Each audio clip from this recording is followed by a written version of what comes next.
guys, welcome back to the Matt Chat Podcast with yours truly, Paulie P, Uncle P, Buff Daddy, Big Sexy, Cousin Frank, Frank Grizzly, the Handsome Man, Camelot's Frank, Baby Shay, the Red Man, the Hellboy, Baby Shay, the Red Man, the Red Man, the Red Man, the Red Man, the Red Man, and Matty Shay. Vietnamese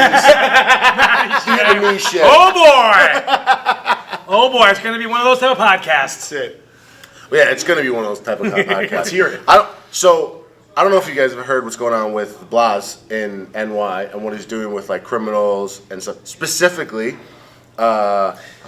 people who committed homicide, drug dealers, and there was one other, I forget what it is. They're going to be arrested, and they won't have bail, so they'll be able to leave. And in order to get them to try to return for court, their court date. Fuck you, Paul, not Louis Cat. This is what happened. Well, okay then. This is what happened. I have questions. Oh, we can get back to that. Don't worry. We can bring him in and we can take a shot to those cankles he's walking around on. It's horrible. The guy, he's as soft as a knockwurst. It goes from knee to foot. It's one level. And I told him, man, start walking around your toes or something, man. You're a young cat. You got cankles, son. It's bad, cankles. But that'll be another episode. But touche, I like that. Go ahead. So anyway, he's giving tickets away to get people to come back to court to the Mets games. He's also giving them like free Metro cards. I'll be honest with you, I almost want to commit a crime. Yeah, just to get some free because stuff. I could use a free cell phone and a free Metro card. And all the goodies. I mean, maybe if the Mets were playing a little better, maybe you'd look for that. But for right now, go with cell phones. And, it depends on who they're playing. What tickets are you? If it's a Subway Series, that'd be a good time to commit a crime. Wow, man. You know? But Basing your crimes on the gifts. What the fuck is going on? What is going on? The bizarro world, man. We live in the bizarro world. New York City's become the rotten apple again. Yeah, it's like they've handcuffed the police, literally. He's rewarding bad behavior in criminals. Okay, you can buy marijuana on the streets. You know, it's in little trucks everywhere. You can do basically whatever you want. It's a free for all. Yeah.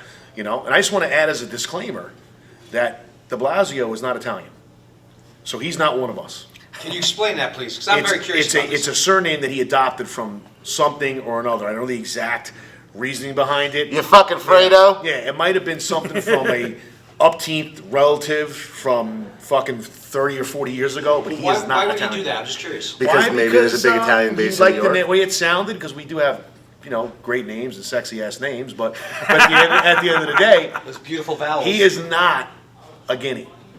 He's not even remotely a Guinea. There's not even a drop of Guinea blood in him. So I want to just let everyone know out there for the Guineas out there, he's not one of us. So and that makes sense. Yeah, he's not. Yeah, he is not one of us. So no bueno. Well, no bueno. I'm afraid to ask what he is because I mean, I don't know. Some political. I don't know. I don't care. I just wanted to put the disclaimer out there that he's not an Italian American. He's not a Guinea. Well, Italians aren't racist or judgmental. We don't fucking like anybody. Right. Equally, you hate everybody equally. We don't even like some of our own family members. So you can't sit there and say, we don't give a shit. Our grudges never die. That's right. A friend of mine put that on social media the other day. He goes, well, I'm Italian. Our grudges never die. No, that's why we leave the blood on the knife. An Italian guy said to me once, he was a catering manager at a joint, and the people didn't feed me. And he said to me, I'm Italian. I'll feed you. I might kill you later, but I'll feed you first. I'll feed you. You'll be well rested and fed before you die. And he was serious. He was laughing. Manners. There's no doubt about it. So I'll make sure you're well fed. There's no doubt about it. There's a small possibility we may kill you afterwards. But again, kind of like what we were talking about previously, how can you complain and fight against certain things while standing for it at the same time? Like the hypocrisy blows my mind. So now, when you talk about gun control, the biggest issue with guns are weapons that are illegally obtained, not people who went out, got their permit, got their guns legally, take care of them the right way, so on and so forth. You want to instead of going after the people who got and obtained guns illegally, you're going after people who obtain them legally, so the people who do crime and have illegal guns can use them and etc. More importantly, since when do we start rewarding bad behavior? At any level. There you go. It makes no sense to me at all. Would you raise kids like that? That's what I'm saying. They do raise kids like that. Who raises kids like that? Of most of the United States. Yeah, because Have you they're not. fucking So you paid do something bad, you get a reward. Listen, there's consequences to actions, positive Let or me ask you, negative. when you went to high school, and your teacher said, Shay's acting up, did your mom go, don't you dare talk about my son that way? Did your mom look at you and go, what the hell are you doing in class? Absolutely. Okay. No, she grabbed me by my ear, and I don't want to tell you what else she did because you get in trouble right now. Exactly. But nowadays, And look how you turned out. And I turned out great. nobody's accountable. Everybody's got some kind of special situation, some kind of... There's no accountability. And we're making people even less accountable. I don't know if it's because we don't want to hurt their feelings. I don't know if it's because he wants real. I don't know what the reason, but it doesn't make any sense to me. The reason is control. The reason is control. Yeah. He wants The their reason- votes. He thinks, oh, If I go, oh, you like the watch? You want the watch? I'm going to give you the watch for free today. The watch for free today. The watch for free today. Now everybody gets a free watch. Right. Now I go, hey, I need you to vote this way. Oh, well, I don't believe in what the guy's doing. Oh, that watch? Oh, I'm going to take that back now until you smarten up. Your food, especially if you live in the city, Control. your food comes in, your water comes in, everything comes in. You're not self-sufficient. Why do you think they don't want you to be self-sufficient? Because then you don't fucking need them. In my opinion, I think it's a classic case of George Orwell. It's an Orwellian society. It's 1984. They want the control. They want to do things. They want you on the nipple because when you don't play ball, they're going to pull the nipple away until you cry like a little baby and go, well, do you want this? Then I need you to do the right thing that I want you to do. And you're going to play ball. They rot from the inside. Yeah, because they don't. Look, if you don't look at New York and Los Angeles and realize that there is a class separation, and I don't mean wealthy, middle class, and poor. I mean, even if you're wealthy, middle class, or poor, there is an elite fucking society, period, with ties to corporations, with ties to political figures, so on and so forth. Banks. Fuck yeah. The Democrats raised over $100 million for all the different people that are going right now. Mm-hmm. When the church burned down in France, how many billions of dollars were raised? People have the money. They're putting it somewhere. Most of the time, they're putting it somewhere where they're going to get some kind of kickback or some kind of benefit or something. And there's a reason why there's a class of people that get together once a year and talk about political discourse and how way the world is heading, etc. I truthfully believe globalism is where they want it to go. One world government, so on and so forth. Well, I think that and I think that we proved in Europe that didn't work. well, it's proven every day. But think about New York City, like David Dinkins, the city was disaster Oh, yeah. under his leadership. Disaster. It was, I remember as a kid seeing Time magazine with the rotten apple. Yeah. There's a picture of New York City with the rotten apple on it. Couldn't go to Times Square. Couldn't go anywhere. With porn everywhere. No, Couldn't go into that's Hell's horrible. Kitchen without seeing the fucking needle in someone's arm. Right. And so what happens? Giuliani comes in and he fixes it. Cleans right? it up. Fixes the city. Bloomberg continues to a degree that. Cities run fiscally very responsibly the whole night. And then this guy comes in and has turned it completely upside down to the point where the crime, business, the police turn their backs on him. He fights on a weekly basis with the governor, that domestic terrorist, Andrew Cuomo. Like, and tied into what Frank was talking about, this New York bail reform laws. And now you've got Cuomo backpedaling, oh, we need to do something about it. You think so? Because you're releasing people that commit heinous crimes and they go back and they commit the same crime a week or two later and they get released again because of your new quote-unquote bail reform laws, because you're trying to show leniency, you're trying to lessen the pressure on the judicial and the prison systems. So you're basically, what you're doing is you're creating, it's almost like in The Dark Knight Rises, when they take over the city. But that's what I mean. Yeah. You guys, like, how do you not fucking see the hustle in front of your eyes? How do you not see it? You got a guy who's not really addressing the problem. Nope. If he really gave a shit, he wouldn't be giving you guys free tickets to the Mets or no bail. He would severely be reforming how the prison system and especially his own state is handled and done. It's a Band-Aid. It's just like putting your finger in the hole in the dike. It's just like when they sit there and say, "Oh, global fucking warming. How are we gonna stop all these people from driving around and creating gas emissions, etc.?" I know. Let's put a black box in the car and tax them. Not let's create an engine that doesn't create emissions whatsoever and cause any kind of pollution. Like it's what I mean. They slap a Band-Aid on something, call it a fix. you sit there and smile and think someone's fucking helping you when you don't realize he's got his arm around your back, but he's fucking you in the ass at the same time. That's right. Wow. And it's just like, Frank's on fire. it's frustrating. It's so frustrating. It's frustrating on a level because people don't see the hustle. Like, how do you not see what's happening? Look at the hustle, to refer back to what you said before about the prison system. If most people don't know about this in the country, the prison system is a for-profit business. Okay?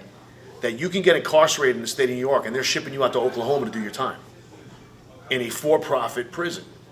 And it only behooves them for people to be incarcerated, obviously, right? So you can go into the geopolitical and social issues about who gets incarcerated and why, and because of lack of education, but that's not what we're talking about here. It is in their best interests, okay, these prisons, for It's big business. Yes, for people to get locked up and put away. So now you don't think that if the other democratically led cities start using these same quote unquote bail reform laws and leniency, that there's not going to be pushback from those corporations? That's what do you mean? What do you mean? We're not getting guys from New York anymore? We're not getting guys from LA anymore? We're not getting guys from Detroit anymore? We're not getting guys from Chicago anymore? What do you mean? They're releasing them. They should be in jail.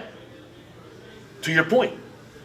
So if you think that that's not going to happen, God forbid this continues to gain steam, you're sorely mistaken, because it lends to what Frank was describing with the, here's your cell phone, here's your movie tickets, here's money for food, here's some fresh water, here's a new car, whatever the case may be.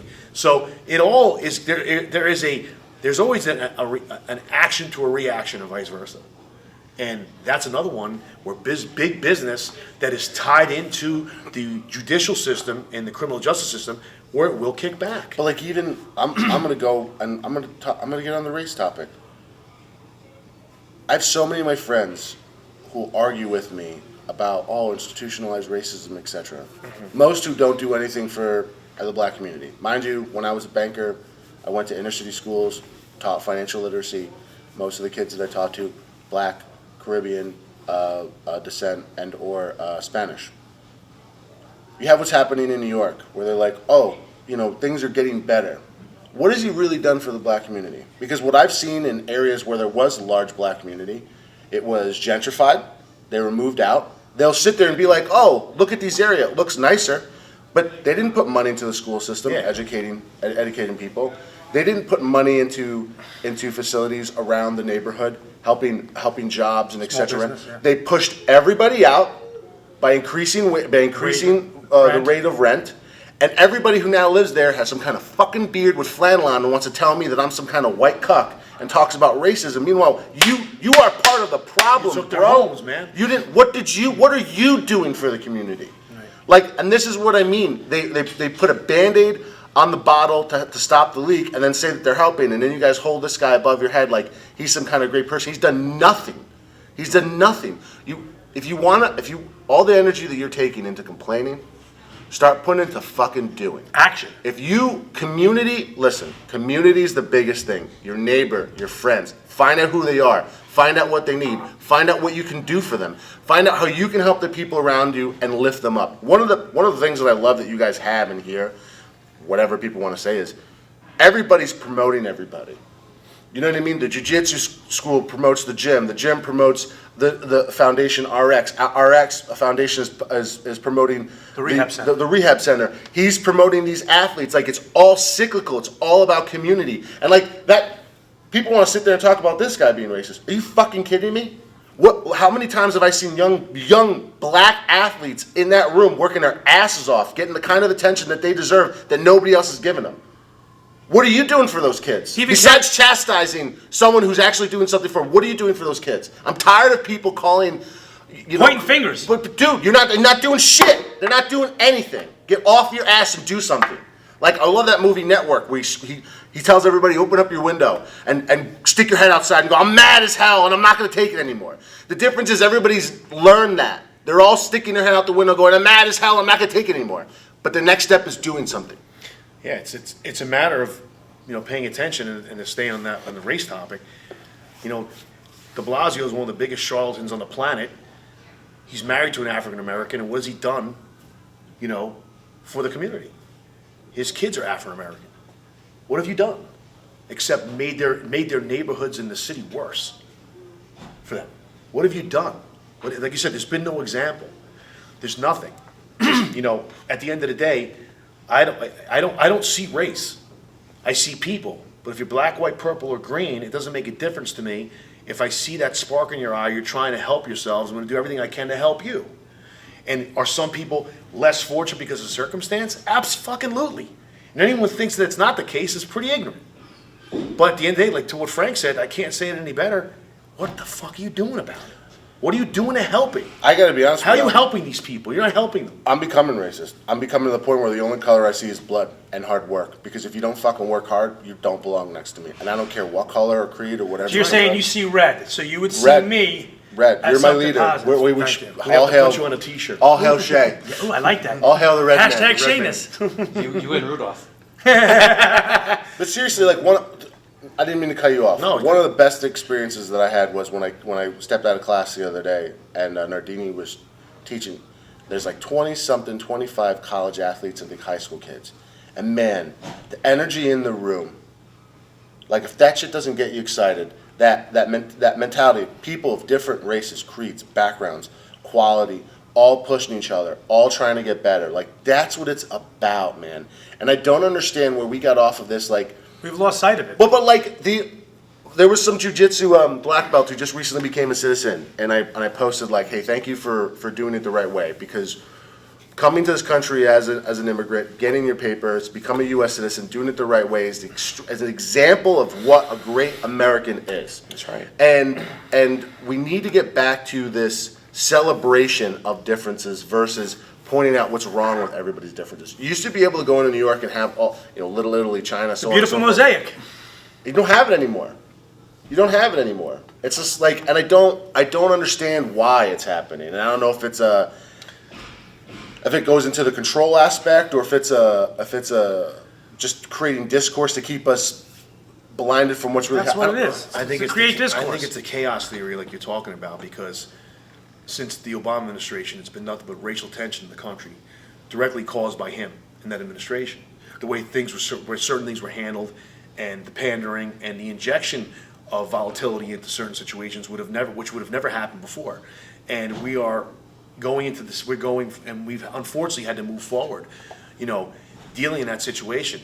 Then, if you want to look at as far as like President Trump, he is the highest African American approval rating of any president ever, because he does what he says, and he's helping them. He's helping that's the key. people. They're Americans. He's helping them as Americans. He's not helping them as African Americans. He's helping them as Americans. A country And- that's divided is weaker. Right, so they want to continue to divide us. Well, that's what they do. It's the chaos theory, because they figure let's cause this discourse so they can continue the infighting. And you see it. It's flopped over into politics. But we've also done this whole thing of, what's that old adage? Fish for a man, he'll eat like a king tonight. Teach a man how to fish, he'll eat like a king for the rest of his life. Right. What they're doing is they're giving you a fish, going, look how generous look we how are." generous I am. Look how I'm helping you. Yeah. They're hurting you. They're hurting you. Teaching you how to be self-sufficient is the best possible thing that anybody could ever teach you. for overall total success. Period. And it's the best way for you to teach generations going forward. No one is coming to save you. No one Nobody. is coming to help you. Learn to do it on your own. Not only is it going to be better, you're going to appreciate things on a whole nother level. But this ideology of I'm owed it or what, like. You're not entitled to anything. But even life, liberty, and the pursuit of happiness. But even That's it. depression's a selfish feeling. Like, I don't have this, I don't have that, I should, why? Like, dude, get up and do something. Not for yourself, for somebody else. Because, man, it just gets the ball rolling. But this whole mentality of being given something and thinking that people are really trying to help you, they're not. They're hurting you. They're hurting you. Like, these, I mean, I hate to say it, there's criminals out there that I'm sure that want to change their life for whatever cards they were dealt. That's why I like poker. You can play a great hand well every fucking time, but what can you do with a bad hand? What can you do with a bad hand? You fold. Or bluff. And bet it all and win. And failure is not a problem as long as you're ready to get up and start over again. Yeah. You know, so if you want to fold, great, but get ready to get start over the next hand. That's it. Bluffing means you showed your balls and you outwitted the other guy. It's a win. You know, to circle back to the whole DeBlasio thing, I think more of the issue as well is that think of how he's destroyed the city. He's destroyed the city, he's destroyed the police department, he's destroyed positive energy in the city, and they voted him back in because of what Frank described. Because he's giving shit out to the people that will go vote because they want to make sure they get the iPhone. Yeah, they're They want to make sure they short-sighted. get their meals. They want to make sure they get what they need to get. So this is the bizarre world. Instead of saying we need to re-educate, like he was saying, go into the communities and saying we need to re-educate people about everything, about finances, how to live, you know, truly educating them on everything in life. But dude, every day, like I was talking to Earl the other day, and he was he was folding his clothes and put into his bag, and somebody goes, "Oh man, look at Earl, he's OCD, he's OCD." I'm like, he's OCD because he's folding his clothes properly Right, and putting he's it not in the throwing it bag. He just wants I'm everything like, to fit in nicely. I go, Earl, isn't it crazy? I'm like it's just like when you see a woman who can cook, that guy who goes, "Oh, she's wife material." Those are basic life skills. What do you mean wifey material? We just talked about it Yeah, yesterday. Like we were just saying about that yesterday. And that's what's happening. People who have basic life skills are now being viewed as like people who are like, oh, something special to be holding to. It's just like, no, that's what you need. Like everyday medicine, man. It's not, and it just blows my mind. And it just blows my mind. Earl, by the way, great job folding your clothes and keeping everything neat and tidy. Bro. I don't know. I mean, I got nothing else with that. I don't have any free tickets. We don't have any kind of Metro card for you here. We only have attitude, balls, and opinions. And very at the nice Metro. eyes. And red And good hair. complexions. There's Good two hair. things in life to wrap it up that you need. And I had a conversation with my son actually last night. There's two things in life you're always going to need. And sometimes you will need one more than the other. Sometimes you'll only need one and not the other. And sometimes you'll need a combination of the both. It just depends on your experience and how it dictates. There's two things in this world you're always going to need for success. And that's your brains and your balls. And if you don't have them, you're in trouble. And unfortunately, DeBlasio has neither. There's some women who got bigger balls than Exactly. So with that, we're going to wrap it up, guys. Matt Chat Podcast, Paul Seattle, Frank Seattle, Christopher Shea, Cuzzy Frank. Tell them what they need to know. guys. IG, Facebook, YouTube. Please check us out. Check out the Mad Chat Podcast. Comment, like, subscribe. We appreciate all your support. Appreciate everything you've done for us in 2019. And we look forward to providing really great material and content for 2020. This is Mad Chat Podcast. See you.